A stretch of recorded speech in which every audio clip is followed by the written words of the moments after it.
Necessity has always been the true engine of innovation, and nowhere was this more evident than on the battlefields of the First World War. While military planners entered the conflict with doctrines built around disciplined formations, rigid hierarchies, and long-range rifle fire, the reality of industrial warfare quickly shattered those assumptions. Soldiers found themselves trapped in trenches, tunnels, ruined villages, and narrow corridors of mud and concrete, environments where standard-issue weapons were often more of a liability than an advantage. At the outbreak of the war in 1914, most major armies relied heavily on bolt-action rifles as their primary infantry weapon.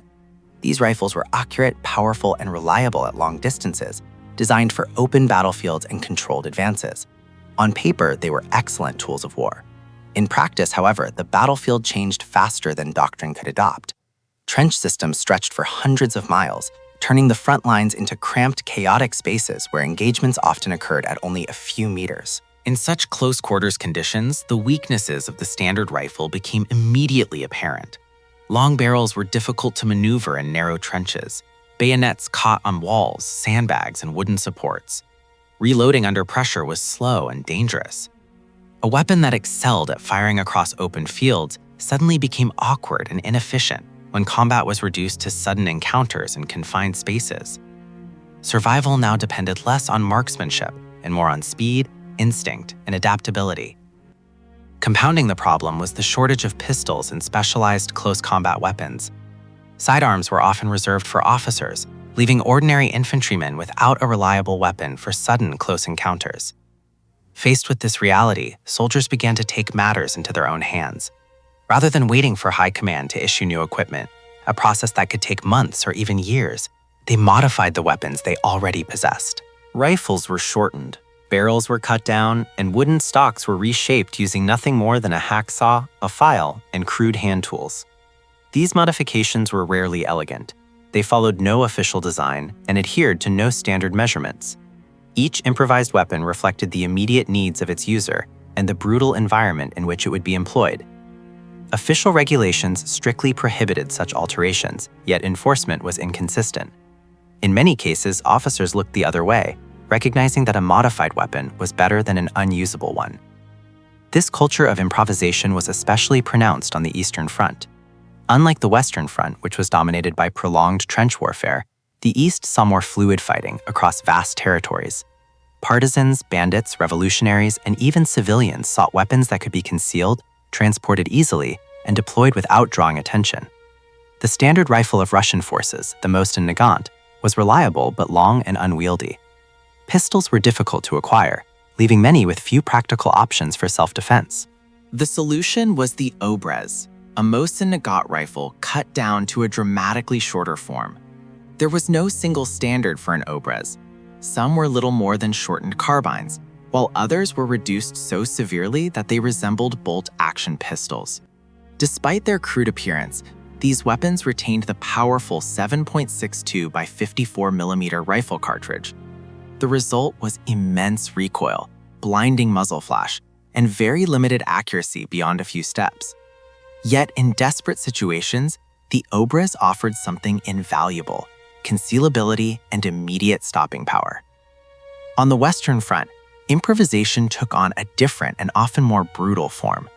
Trench warfare produced a deadly stalemate, where advances were measured in yards and lives were lost in seconds. When firearms proved impractical or unavailable, soldiers turned to melee weapons. Clubs fashioned from furniture legs, reinforced with nails or wrapped in barbed wire, became common. Entrenching tools were sharpened into axes. Broken bayonets were transformed into knives. In some cases, troops even fashioned crude metal armor, echoing the battlefields of medieval warfare more than the modern age. Underground warfare pushed these adaptations even further. Both sides dug tunnels beneath no man's land, planting explosives under enemy trenches in an attempt to break the stalemate. These subterranean battles were fought in darkness, silence, and suffocating confinement.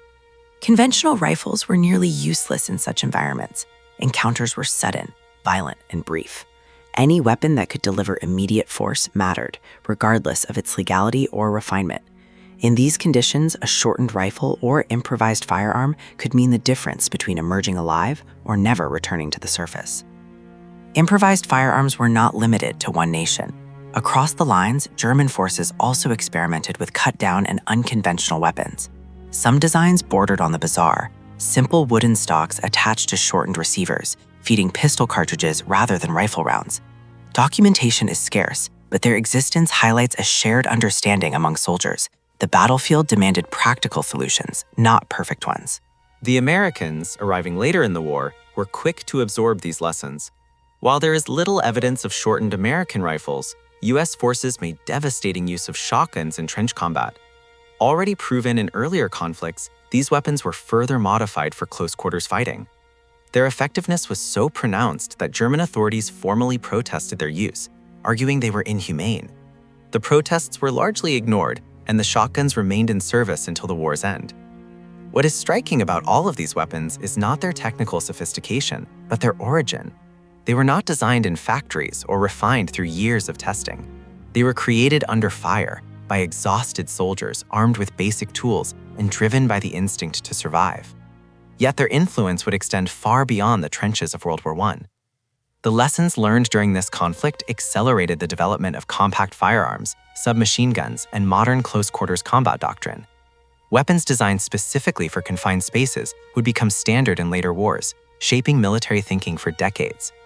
In this sense, the improvised weapons of World War I were not crude anomalies. They were prototypes born of necessity. World War I is often remembered for its scale, its suffering, and its staggering loss of life. But it was also a turning point in how weapons were conceived and used. In the mud, darkness, and chaos of the front lines, soldiers proved that innovation does not always come from command or industry. Sometimes it comes from a man with limited tools, an impossible situation, and no other choice but to adapt.